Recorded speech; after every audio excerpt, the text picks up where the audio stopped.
All right, joining us now with more, the author of the bestseller Get Trump, Harvard Law Professor Alan Dershowitz, along with the author of another bestseller, Trial of the Century, Fox News legal analyst Gregg Jarrett. There's a lot to sink your teeth into here. I'll just let you take whatever side you want, but it's time for this FBI director and this organization to be altered. They need a cleaning up from the top to bottom to top. And the same thing with the DOJ. It's been weaponized, politicized, and this is not equal justice or application.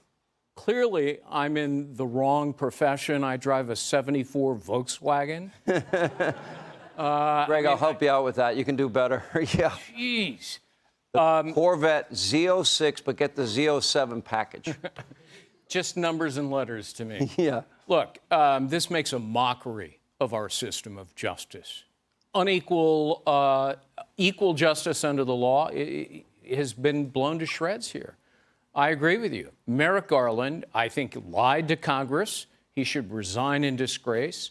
I'll give you just one example. He said, oh, David Weiss, the U.S. Attorney in Delaware, has complete jurisdiction to do anything he wants. Not true. He knows that's not true. He was a federal judge. Maybe he was a lousy federal judge.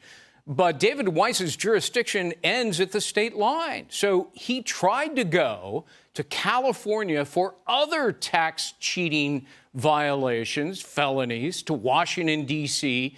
These are places where Hunter Biden also committed crimes, and he was denied by Biden-appointed U.S. attorneys. But it's not just that. We learned today the IRS wanted to raid Joe Biden's home in Delaware. They had probable cause for a search warrant that incriminating documents were there because Hunter Biden was living there, and an assistant U.S. attorney shut it down. They wanted to raid Hunter Biden's storage unit. Same assistant attorney shut it down, and she said, oh, the optics of this are not good. Look, this is rank corruption. Were the optics of Mar-a-Lago okay? Yeah, that's perfectly okay because, you know, it's Donald Trump. The trouble with this is that, you know, Americans realize what's going on. You cited one poll. I've got a different poll. 63% of Americans believe that Hunter Biden committed crimes, and a majority of the same people say that Joe Biden was complicit and intimately involved, and those American people are right. Professor Dershowitz, they had one hearsay whistleblower that ended up in the impeachment of Donald J. Trump over a phone call where basically he's asking President Zelensky to pledge that he would not be like his predecessors and be a responsible steward of the taxpayers' dollars that he was going to hand over. Tell me, Professor, you hear this? What do you hear? Well, first, let's talk about if the evidence that has been produced so far against Joe Biden is true, and I don't know that it's true. I hope it's not true. I voted for him.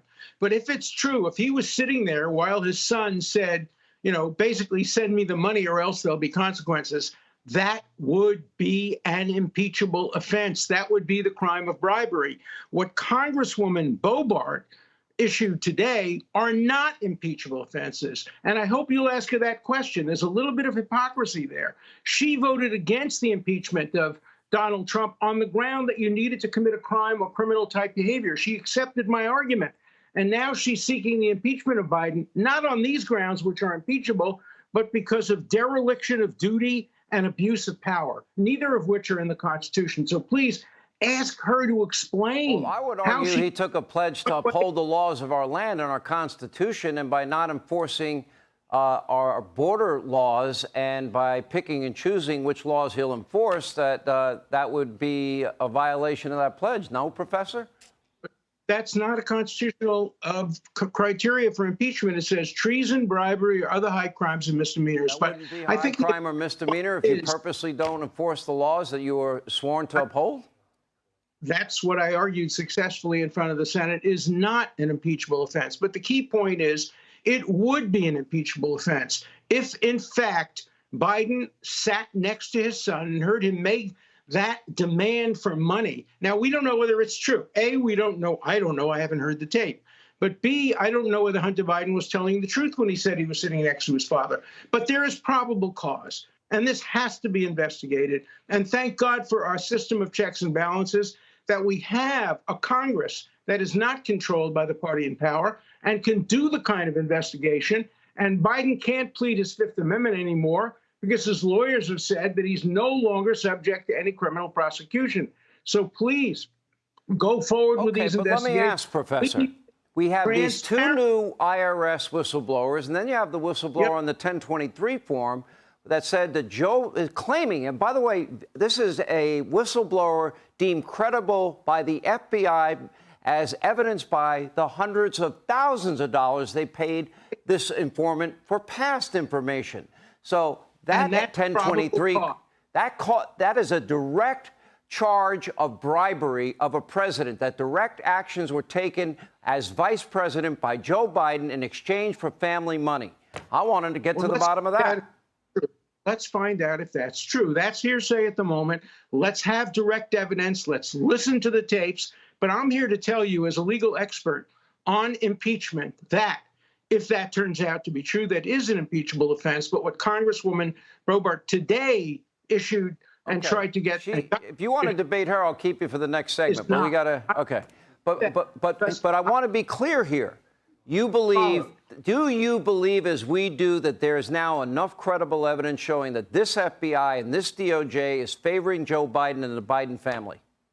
Yes, I do. And I think the Durham report confirms that. And I think that calls for a special commission to be appointed to look into the FBI and to see whether or not we're getting equal justice, a nonpartisan commission like the 9/11 Commission to examine these issues from top to bottom, because the American public does not trust the justice system today. That's a fact. Let me give a quick 30 final seconds to Greg. FBI and the Department of Justice are corrupt. Chris Wray and Merrick Garland should be tossed out on their keisters. And the only way to do that is to have a different president in the White House. It